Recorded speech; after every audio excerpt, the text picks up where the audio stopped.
Selamat pagi, kembali lagi bersama dengan saya Firza Wijaya Putra di mata kuliah Statistika Bisnis 1. Hari ini kita akan mencoba untuk membahas mengenai praktik dari SPSS untuk statistika deskriptif atau statistika yang paling mendasar sekali di dalam bidang bisnis, gitu ya. Mungkin materi-materi yang secara manual sudah kita jelaskan di pertemuan-pertemuan sebelumnya. Nah, sekarang saya akan mengenalkan beberapa aplikasi yang memang cukup dipergunakan di dalam statistika.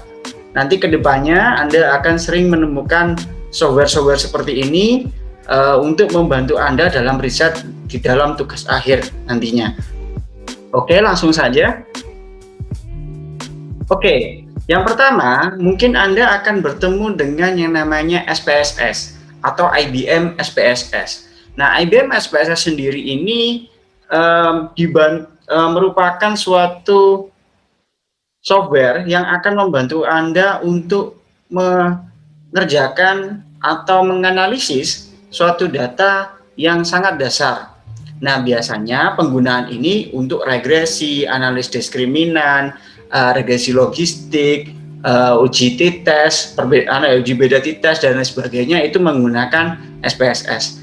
Namun, seiring dengan berkembangannya statistik dan juga kebutuhan dari riset berbentuk bisnis, ada beberapa software-software lain. Seperti contohnya AMOS. Nah, AMOS ini itu untuk merupakan suatu software yang akan membantu Anda dalam riset yang menggunakan alat analisis structural equation modeling yang full, yang mana kita tahu sendiri biasanya kalau misalkan penggunaannya ini untuk riset-riset yang mana itu merupakan kovarian dan juga variabelnya merupakan konstruk atau tidak bisa diukur dengan satu variabel atau satu variabel itu saja, tapi dia membutuhkan indikator-indikator. Contohnya misalkan seperti ini. Nah, ini variabelnya ini yang lingkaran ini konstruk, lalu yang kotak-kotak ini merupakan indikator di dalam mengukurnya. Nah, contoh-contoh seperti ini mungkin nanti akan Anda temukan di Statistika Bisnis 2 dan juga metodologi penelitian nantinya ya, mata kuliah tersebut ya. Lalu ada juga ini Stata. Nah, Stata ini biasanya digunakan untuk data yang berbentuk panel. Bagaimana data berbentuk panel itu? Jika misalkan ada dua variabel atau lebih, yang mana beberapa itu merupakan data yang cross section, beberapa lainnya lagi merupakan data time series gitu ya. Jadi kalau ada yang time series, ada cross section digabungkan dalam satu model data, itu nanti disebut dengan data panel gitu ya. Nah, ini kita pergunakan aplikasi Stata gitu atau software Stata. Nah, selanjutnya ada juga software Smart PLS. Nah, Smart PLS ini merupakan software aplikatif untuk penggunaan dari alat analisis SEM-PLS atau Structural Equation Modeling Partial Least Square. Nah, bagaimana ke depannya? Mungkin Anda akan bertemu juga sama di metodologi penelitian dan juga statistika bisnis 2 nantinya. Nah, untuk awal saya akan memperkenalkan bagaimana SPSS itu bisa dipergunakan dalam statistika deskriptif gitu ya. Di sini kita kembali lagi ke SPSS yang paling mendasar. Nah, biasanya dipergunakan untuk teman-teman mahasiswa kita yang memiliki konsentrasi keuangan dan juga beberapa SDM dan pemasaran yang mana mereka bentuk variabelnya merupakan variabel yang tidak konstruk atau dia bisa diukur menggunakan hanya dengan satu indikator saja, tidak lebih dari satu. Kalau lebih dari satu, kita pergunakan AMOS, yaitu pakai SEM gitu ya. Alat analisisnya SEM, softwarenya pakai AMOS. Oke, langsung saja kita ke kasus. Oke, jadi pertemuan kita berjudul pertemuan ke-12, yaitu praktek dari SPSS gitu ya. Ini contoh dari pertemuan kita yang sebelum-sebelumnya gitu ya. Ada tabel jumlah omset dari toko VCD film, jadi toko-toko VCD film di Denpasar itu direkap berapa omsetnya mereka. Nah, dibuatlah ditemukanlah angka-angka berikut. Dalam jutaan rupiah kita buang angka jutaan rupiahnya. Jadi kita hilangkan 6 angka gitu ya, 6 angka, dan ini adalah penghasilan mereka misalkan. Lalu pertanyaannya adalah kita harus mencari mean, median, modus yang sudah kita pelajari sebelumnya, kuartil, desil, persentil yang 17%, lalu standar deviasi, varian, range, deviasi rata-rata atau standar error mean yang sudah kita pelajari juga, lalu skewness dan kurtosis. Nah, bagaimana caranya? Oke, kita masukkan dulu datanya. Pertama-tama, kita urutkan dulu data berikut di dalam Excel. Nah, kenapa kok saya mempergunakan Excel? Karena kalau misalkan langsung ke SPSS, maka agak cukup berat. Jadi SPSS sendiri itu software yang cukup berat untuk dioperasionalkan. Lalu kalau misalkan editing, saya sarankan menggunakan editing data sebelum masuk ke SPSS menggunakan Excel karena dia cenderung lebih enteng gitu ya kalau misalkan dipergunakan di dalam komputer. Lalu saya coba untuk mengurutkan data tersebut. Tadi kan datanya ini masih berbentuk tabulasi. Lalu kita coba urutkan masing-masing. Ini dari nilai 27 sampai ke nilai yang terakhir adalah 67. Tapi ini tidak urut, hanya saja rekapan dari yang sebelumnya. Saya coba urutkan menjadi satu kolom gitu ya, kolom B di sini. Lalu setelah itu kita kembali lagi ke yang tadi. Caranya yang pertama, urutkan data ya kan, urutkan data melalui Excel, lalu buka SPSS, aplikasi SPSS-nya. Nah, ini aplikasi SPSS-nya. Lalu setelah dibuka, klik sheet variabel dan isi sesuai nama dan datanya. Oke, kita buka di sini ada variabel view ini ya, ada sheet variabel view. Kita klik di sini, lalu akan muncul kolom name, type, width, decimal dan seterusnya sampai row. Lah, di sini kita isi.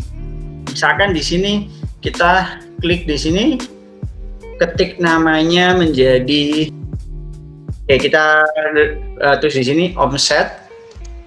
Nah, nanti kita enter, ketemulah angka numerik, muncul numerik, type-nya numerical, ya kan?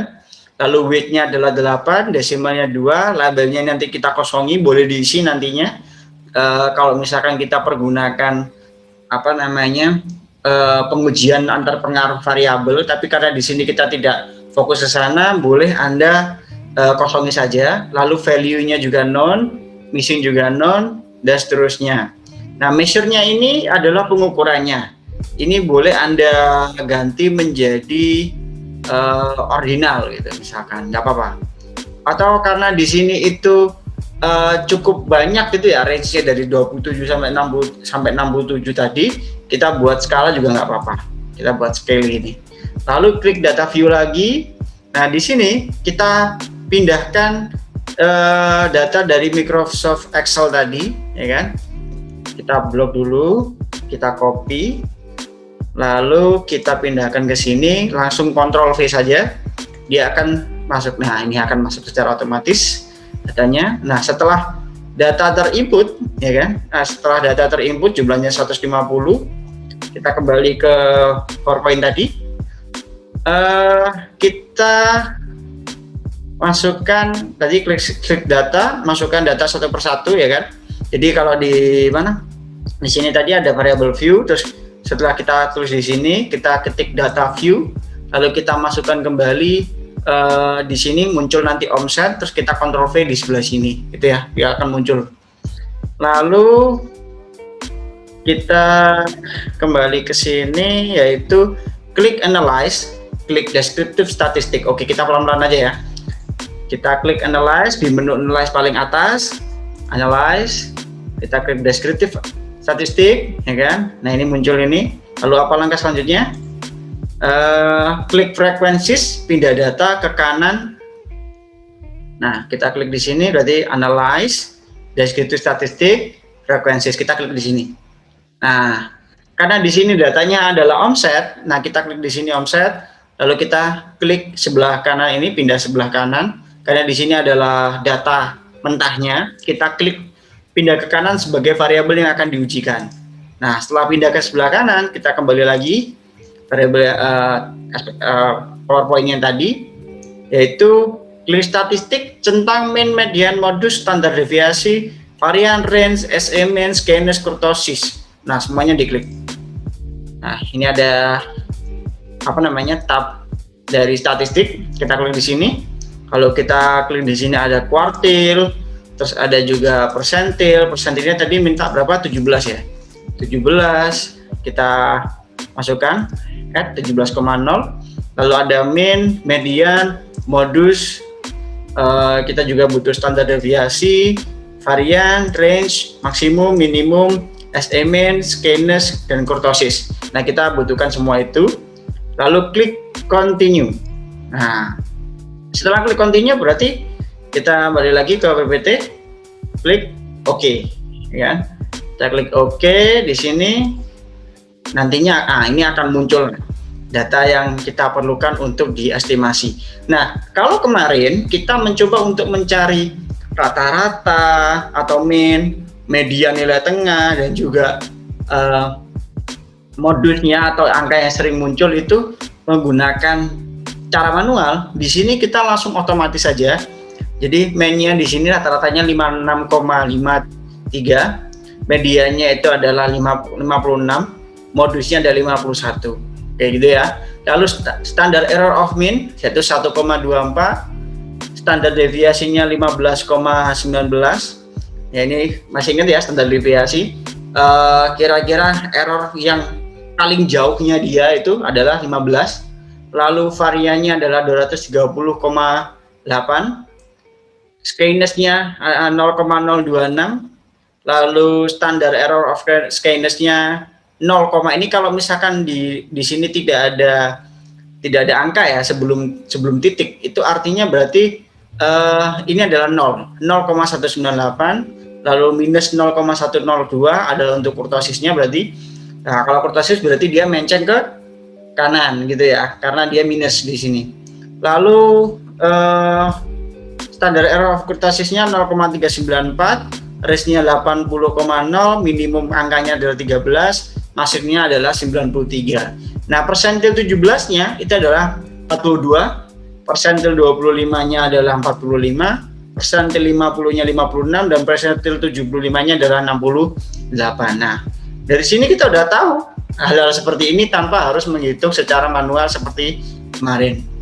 Nah, biasanya kalau kita mempergunakan di sini ya ada frekuensinya ya.